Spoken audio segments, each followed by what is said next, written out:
Welcome to Miniatures Rundown. I'm Kevin, I'm Mitchell. and today we're comparing and contrasting. Yay! Is that what we're going to call it? No. You know what? It's not that great, but that's okay. Keep that in, Cody. It's fine.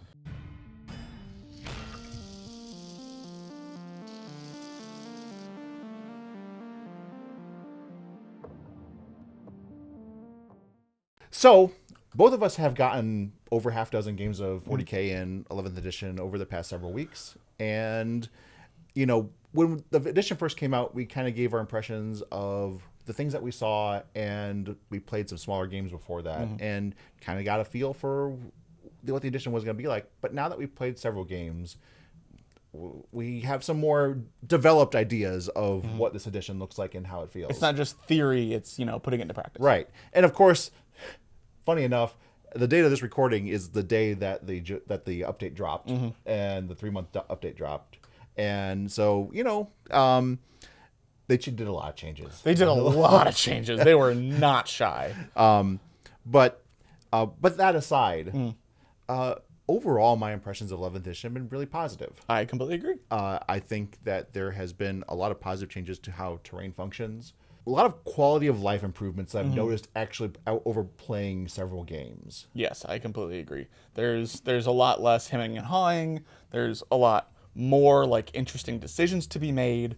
I like a lot of the things they've done with the way that stratagems work.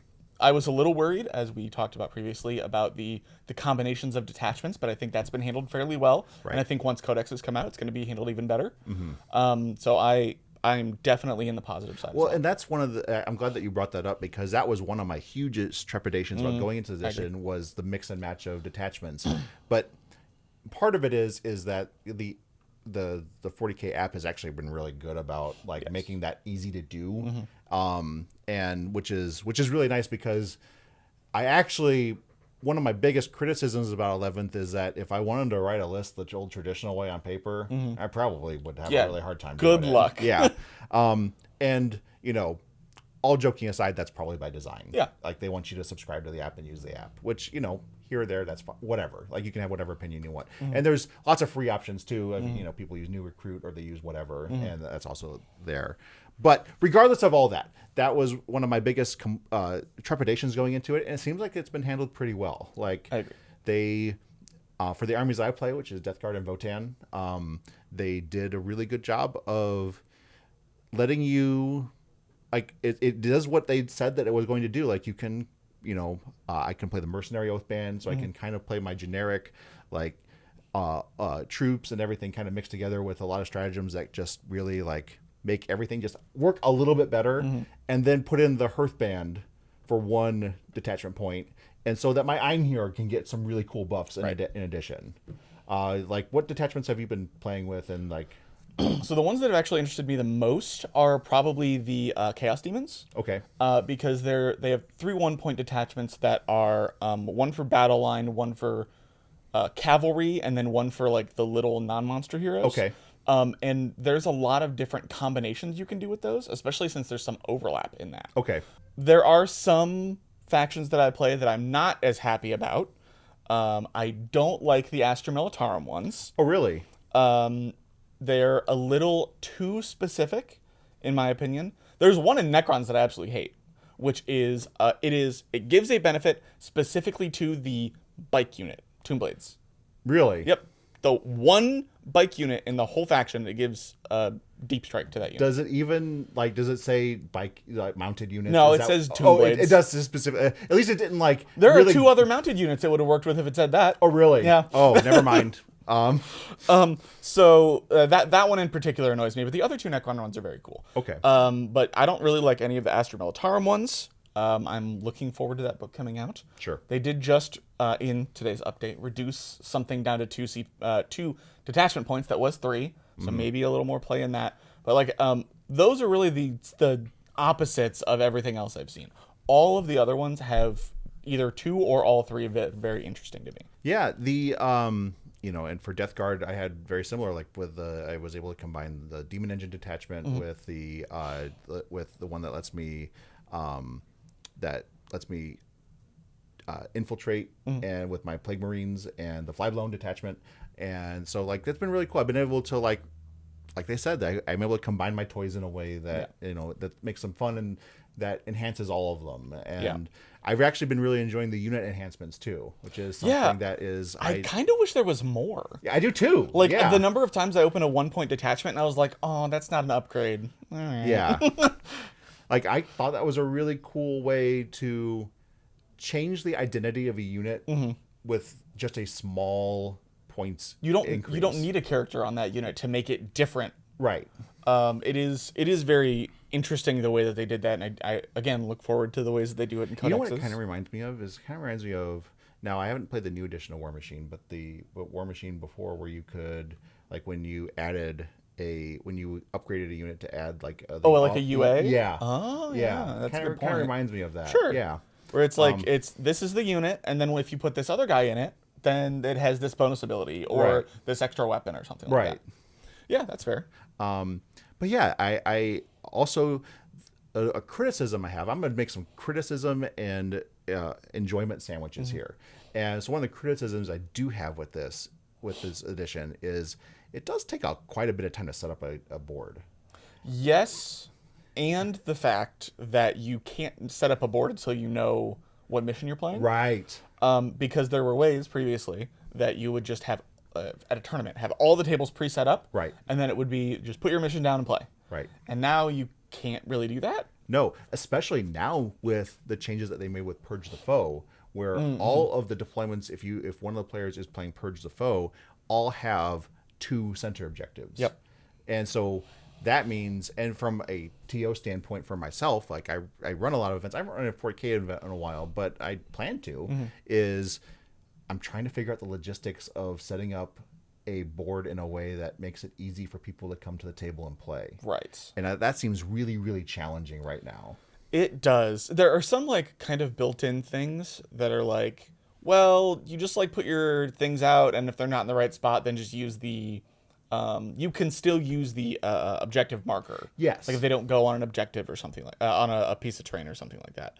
But I feel like that's kind of like a Band-Aid. It is. It's kind of like, And here's the thing: I don't think anyone's really going to do that. No. And I haven't seen anybody do it yet. No. And I'm almost certainly in a tournament scene, you're going to see people wanting to play the layouts that correspond to their 100%. their matchups. And so, and with all of the different, because there's a lot of terrain pieces now compared to the previous edition. I think it's like almost 50% more. Yeah. It's a lot. Because there's a lot more smaller pieces now, which I think is a welcome addition to the Yeah, I like, agree. it creates a lot more interesting angles and a lot more ways to advance up the board without getting shot. But at the same time, that means you have more pieces to set up. Yeah, and it's more pieces to paint. Also true. Boards. But you know what? Actually, and here's the bread to the sandwich is that there is less volume of physical terrain on the board That's true. than there was in the previous edition. Is like there are, because the previous edition was lots of big pieces of terrain and a few small pieces. Now it's a lot of smaller pieces of terrain and a few big corner ruin pieces, really. And It's more evenly spread between those two sections rather than... And a big part of why that's able to happen is because of the layouts themselves, because of how all the small pieces interlock with all the big pieces. You create big line of sight blocking things without needing a bunch of large pieces of terrain. Right.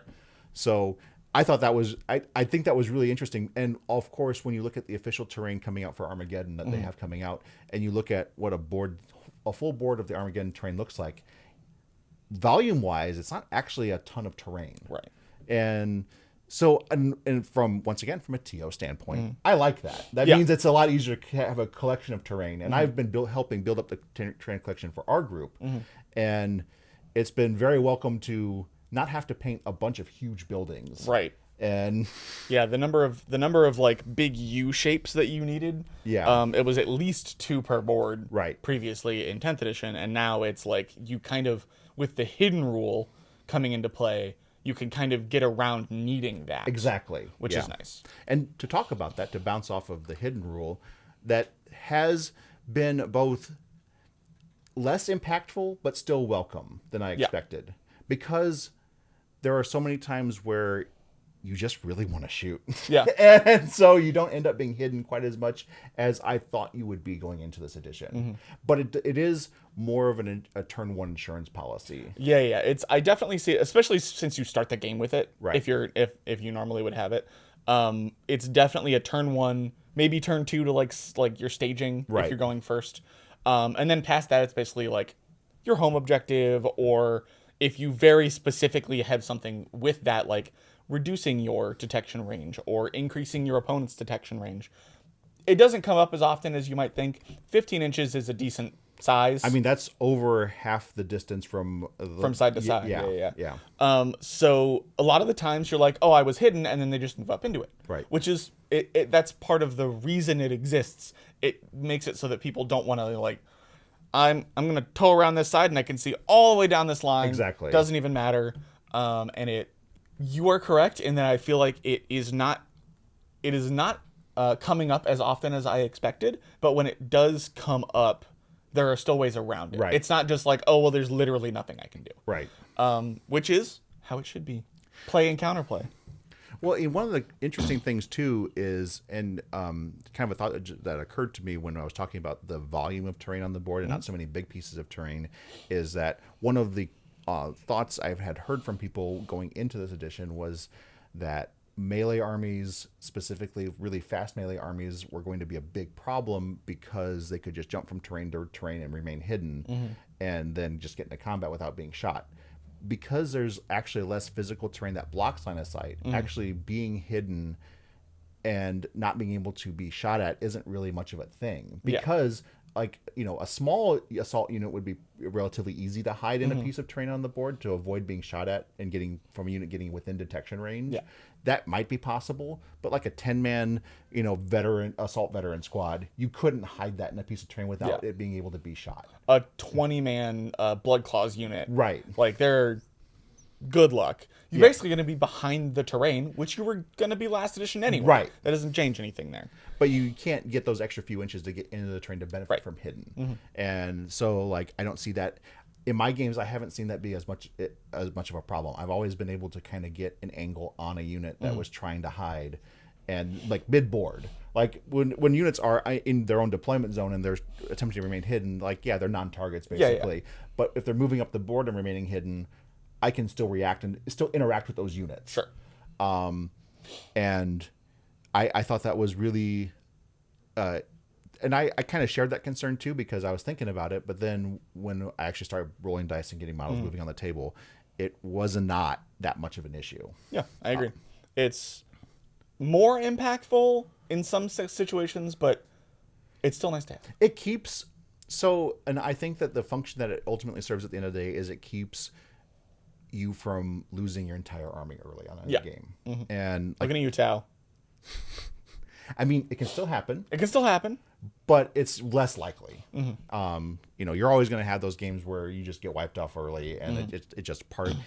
That goes back as far as Warhammer goes. That's I remember Warhammer Fantasy Battles, early editions of that, where you could easily lose your entire army on turn one. Oh my god.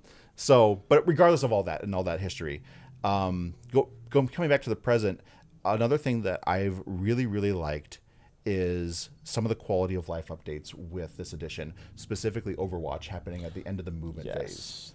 Just the little tweaks, like Overwatch, surge moves being kind of like a unified thing, ingress moves being a unified thing, and you don't have to worry about the timing. The timing, or when this happens, or if this happens in this specific scenario. I like Overwatch being at the end of the phase is way better. Oh yeah. I like Heroic Intervention. The way that they changed Heroic Intervention is way better. It's huge now. Yeah. I remember Heroic Intervention was 2 CP last edition. Correct. And they reduced it to 1 because nobody was using it. Right. And now it's everywhere. Right. Because it's so good. Well, you see it a lot, and I find myself including units in my army that specifically take good advantage of that. Like when I'm playing Votann, I have my Steeljacks with the strategist in them, and that lets them Heroic Intervention for free. Nice. Or for 1 CP reduction. Yeah. Because it could be 2. Yeah. But specifically, those guys exist to be behind my line so that if I get assaulted, I can react to that really easily. You can put a melee unit into something that charged your ranged unit, for example. Right. And not to mention, too, you get your charge bonuses now with Heroic Intervention, That's true. which is a big change. Especially with the way that Fights First works now. Right. Yeah. The other thing that I really enjoyed, too, with the quality of life is just charging in general. Yeah. I think that I play a lot of Age of Sigmar, so like this is the way that charging works now is super comfortable for me. Yeah. Because you roll your dice and then you pick your targets, which is very similar to how Age of Sigmar works. And I really like that you can put yourself in a position to try for a long bomb risky charge without completely ruining that unit's prospects. And Yep, been there.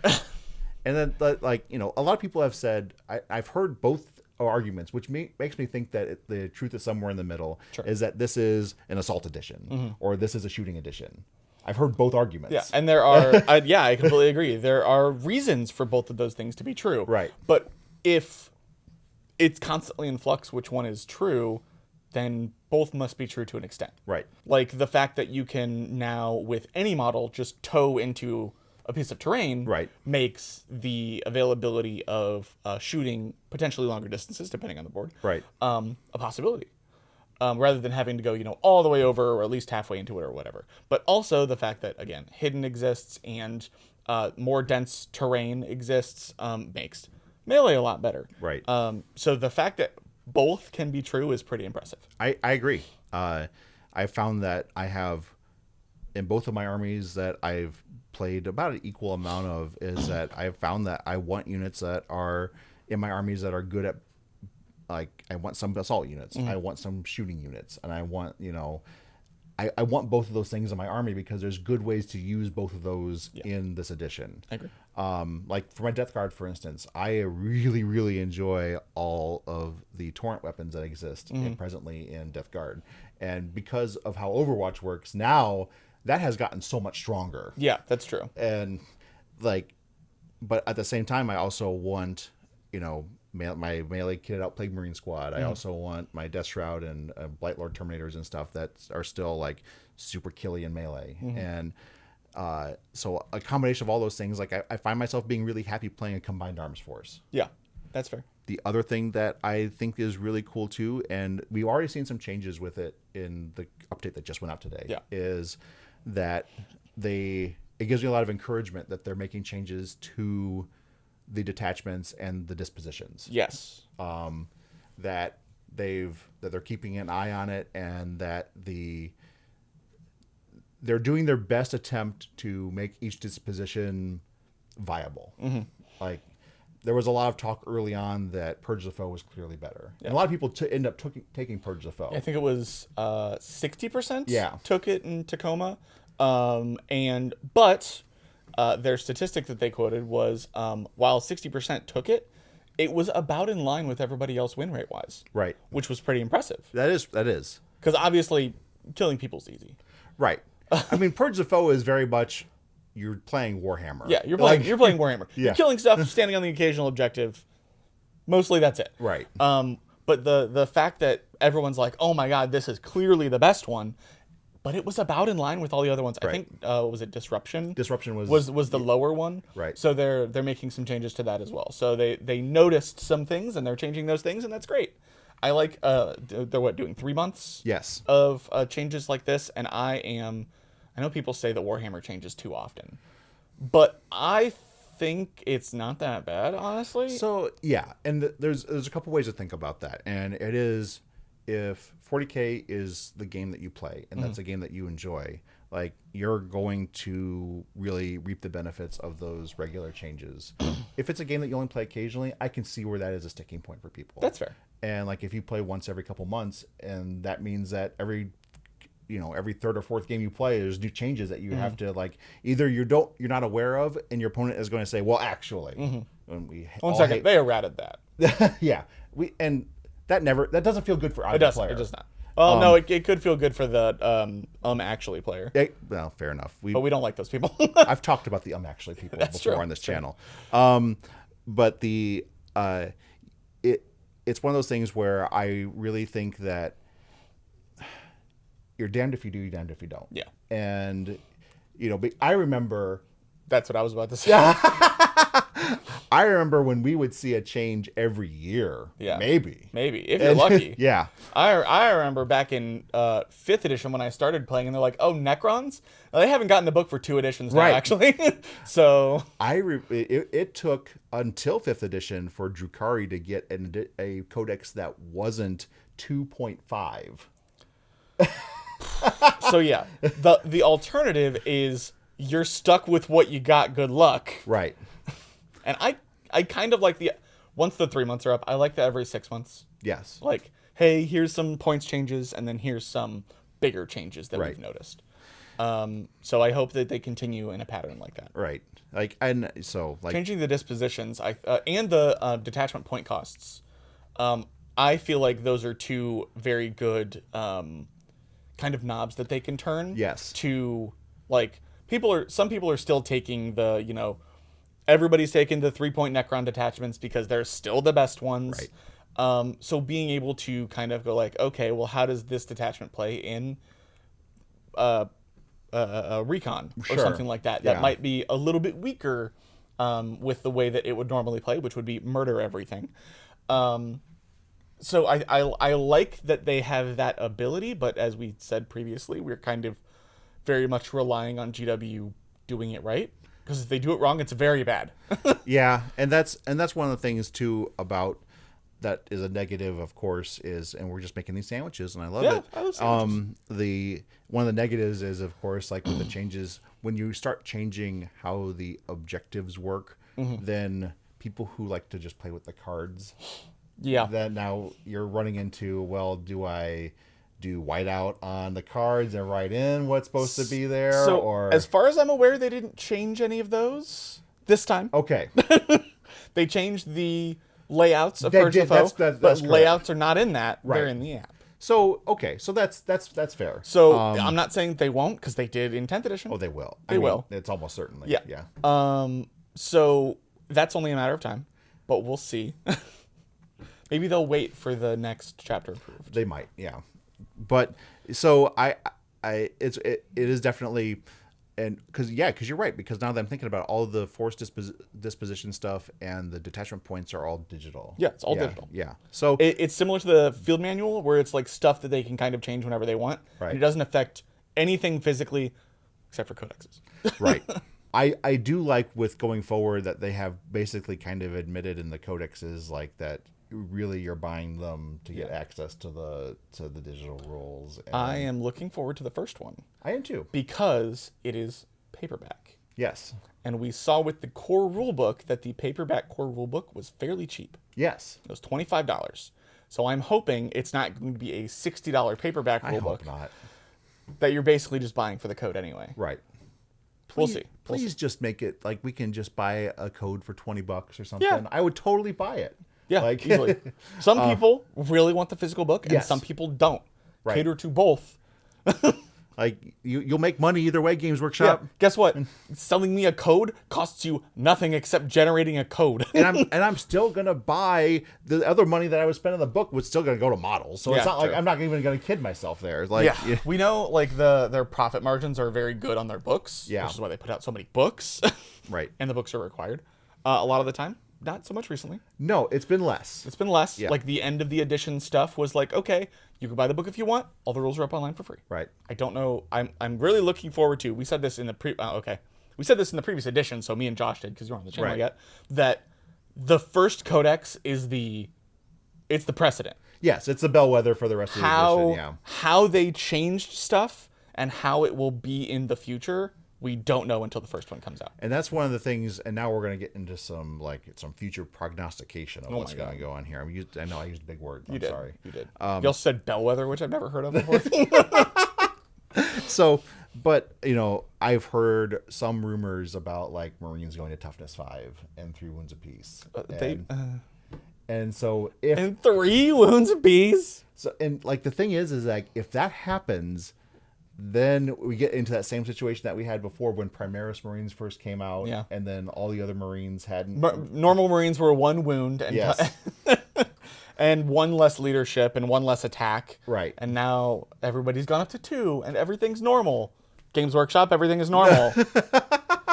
One of the things that really surprised me was they already said that Orc boys are just going up strength 5. Yeah. Toughness 5, strength 5. You know what? They look strength 5. I buy it. You're telling me an Okay, here Orc we go. boy is as strong as a Custody? Custodies are strength 5, toughness 5. Well, orcs only have 1 wound, right? They only have 1 wound, right? Going to the new book. Cody? Orcs only Okay, have 1 wound? okay. Orcs only have 1 wound, not 3 or 4. And also they have a 5-up save, not a 2-up, 4-up. I understand. But I. Their arms are twice the size of a Custodes, just saying. That's fair. They would. You could not fit an orc in a custodian armor. no, you couldn't. I'm just saying. The going up to toughness 4, I moderately understand, but You mean toughness 5. toughness 5, sorry. But strength 5? I mean, I remember when orcs were strength 3, when boys were strength 3. Wow. Oh yeah, because they got +1 strength on the charge. Correct. Yeah. I remember that. Yeah. But it is interesting, and They're doing the I played World of Warcraft a long time ago. Yeah. They're doing the World of Warcraft expansion thing where every once in a while they're like, oh, look at all these cool things that are going up and all these cool things that are going up. At some point you got to squish it all back down, or we're gonna, like, 20 years in the future we're gonna have toughness 8, strength 8 Space Marines. that's exactly the. Actually, I'm really glad that you brought that up, because actually that was the exact point that I'm getting to. Is that the Overton window of Marine stats moving once again, and Marine equivalents, Yes. MEQs, should stay the same. it's the standard we can depend on in this hobby. Yeah. So, like, and I don't. For the record, I don't put a whole lot of stock into those rumors. Sure. I don't think that would be a good idea. Yeah, I it think doesn't that stop would- Games Workshop from making that. No, choice. they make bad ideas all the time. But I agree that if they came out tomorrow and said that Space Marines are going up to toughness 5, I would be like, you idiots, don't do that. At least my Plague Marines remain toughness 6. Yeah. At least, like, 2 wounds made sense. Yes, I agree. 2 wounds made sense. Yeah. They got extra organs and stuff in there to survive, Right. and They're full of extra bits. they're literally made to be. Right, they shouldn't things have of the battle. same wounds as a guardsman. Yeah. Like, that That doesn't make any sense. No. Tougher than a guardsman? Sure. Yeah. That makes sense. But yeah, I really hope they don't go to toughness 5. Yeah, and I'm really curious to see. One of the things I'm really curious to see, and talking about, like, I know orcs are the first new codex, and we're getting some peeks about the new stuff that are coming to orcs, which is really cool. Like, they're getting a lot of really cool They're getting stuff, really cool stuff. which makes me wonder what a marine's gonna get. We already saw the one ultramarine character, and You see, he plays Ultramarines, and that's how he responded. GW, stop it. we got I yet don't play Ultramarines. It makes sense for me to hate them. we got yet another ultramarines named character. I think that puts them at more named characters for Ultramarines than GSC has, other than characters in their book. Because GSC does have a lot of characters. GSC has a lot of characters. We can't include that. Yeah. But I want to see new units. I want to see, like, a new. What I want to see is a new tank. I want to see Yes. a new dreadnought. Yes. I could do without a new Dreadnought. They've done enough of those. Oh, I heard rumblings Rumors. of a venerable Redemptor chassis, Okay. and I think that could be really cool. Like, in the timeline, to dive into the lore, you can go to sleep if you like. Is there's been enough time between the introduction of the Redemptor that there would be venerable Redemptors out there. Fair. And so that could be cool, like having a character dreadnought. I like character dreadnoughts. Oh, I love character. I play Space Wolves. I love character Dreadnoughts. But so it'd be cool to see maybe a return to the venerable dread, because that was always something that was a part of 40K for a very long time, and then kind of petered out because of the introduction of Primaris Marines. Yeah. And so I'm curious to see what new units Space Marines are going to get, because they're going to get something. Yeah, Like, they've got to get something. Every single edition, the first 2 get cool things. They Right. get, upgraded old models. They get new characters. They get new vehicles. Blah blah blah. and then it's a crapshoot. And then for the rest of it, it's foot hero. Are you going new to unit? Foot hero. Foot Are you hero. going to foot get hero. your pity hero? And I will tell you. You have no idea how pissed I was when GSC, who has 20 heroes in it, got another one in 10th edition. I mean, it's like Anyway. we make that joke in Age of Sigmar too about Yeah. like Fire Slayers getting It's- yet another foot hero. Apparently, And- it's just the easiest thing to think of a new sculpt for. yeah. So just So another. yes, I am interested to see what some of the new things are. I feel like at this point, Should we make the lieutenant joke?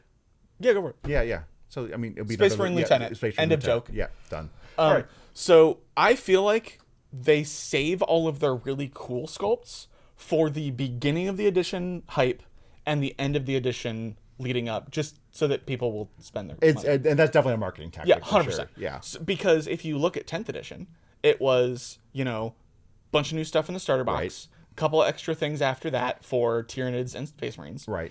And then everything else all the way down. I think the first interesting thing we got that wasn't either in the first two books or towards the end of the edition was like the Steeljacks. Yeah, the Votan stuff. Like the Votan Wave 2, basically. Votan Wave 2 or the Sekitar robots. Yeah. Like, and those are like still just dudes. It's Yeah. just a unit of dudes.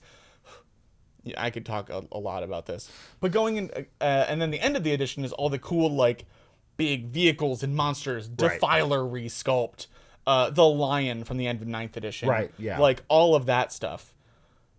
And I feel like they should save a little bit less. Do you think that we're going to see new Loyalist Primarch come in? I think so. Who do you think? I know you want it to be Russ. I want it to be Russ. Russ would be just perfect for me because I also just got Fulgrim. I mean, if they're doing Perturabo as the next demon one potentially, Almost certainly. that means that they should probably do Dorn. Dorn. And he has the is Dorn the one that has the arm cut off? Yes. Yeah. Yes. So I mean, replace it with a robot arm. That'd be sick as hell. Oh, yeah. Just this big mechanical arm with a hammer. Yeah. And just, or no, he still has his chainsword. It would be his, like, Oh, yeah. So, I mean, I could see a new Loyalist Primarch. I also want it to be Russ. Yeah. And obviously, like, we could talk about the Chaos ones. No, before Russ comes out, they're gonna resculpt Rabute Gilliman. He's gonna go girly man, robot girly Robot man. Girly Man's gonna get another sculpt. He's gonna be in super Indominus armor, And he's gonna be even bigger. He's gonna be on 100 mil base. He's now. gonna be riding on a bike, and No, that's that would be Khan. no. He's gonna be standing on top of a tank. Oh yeah, or no, a knight. Oh yeah, Yeah, He's gonna be yeah. a character knight for Ultramarines only. No, don't get your hopes up. Anyway, I really do not. No, want to that see would be awful. That would. But yeah, we're gonna see Perturabo. Like they've been doing Iron Warriors out the Iron Warriors, cool stuff. Kravek Mourner, whatever his Yep. name is. The art for him being massive in the background. Yep. Yeah, I'm looking forward to that. Don't get me wrong, but I'm really surprised. Well, okay, they did Ultramarines because of the poster boys. Yeah, sure. And then they did one of the non-compliant chapters. They did the line. Yes, they did. Yeah. So I could see them doing another non-compliant chapter because they're more widely played. Right. But I think Dorn would be pretty cool. Dorn would be cool. Kind of a boring choice. Yeah. But Dorn's boring. Yeah, So, Dorn is boring. So go ahead, Imperial Fist players. Let me know what you think about that comment. In the comments down below. Yeah. Anyway. But yeah, to kind of close out the conversation though, like I think overall our impressions of several games being played of 11th are overall positive. Yes, I agree. I said in our last video that every edition I have liked more than the previous edition. Starting at 8th edition, we're not going to talk about 7th edition. We don't talk about 7th edition. And I hold that sentiment. After playing a half dozen games, it feels good. I actually agree with that. Like, and I've actually had this very same experience. I actually quit playing 40K in 7th edition, and Same. then 8th edition came along. I jumped back on board, and I've been playing since. And I have liked every edition more since 8th edition. I know everyone likes to wax about their favorite edition from when Sure. they were in their prime playing 40K and stuff like that. But like from an objective point of view, I've really liked each edition more and more, and I think 11th is progressing along that. I agree. I'm excited for the future. So yeah, well, good, and I'm excited to play more games. I'm actually excited to start running some 40k events. Yes. And I'm excited to participate in more 40k events. You just have to play them. You just have to run them on days that I can actually play them. I know. Well, we can talk about that. Weekdays are bad for other people. I know, but I work weekends. But anyway, thank you for joining us. Yeah. And let us know what you think about 11th edition. What has been your experiences with 11th edition so far? Let us know in the comments. We'd love to hear about them. And check out our Discord link down below. You can join the conversation there as well. Don't forget, also, if you like this content, like and subscribe. It does help us out quite a bit.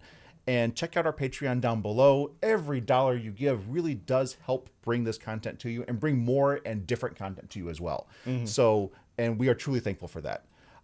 Thank you. Thank you. And happy gaming. Bye. Bye.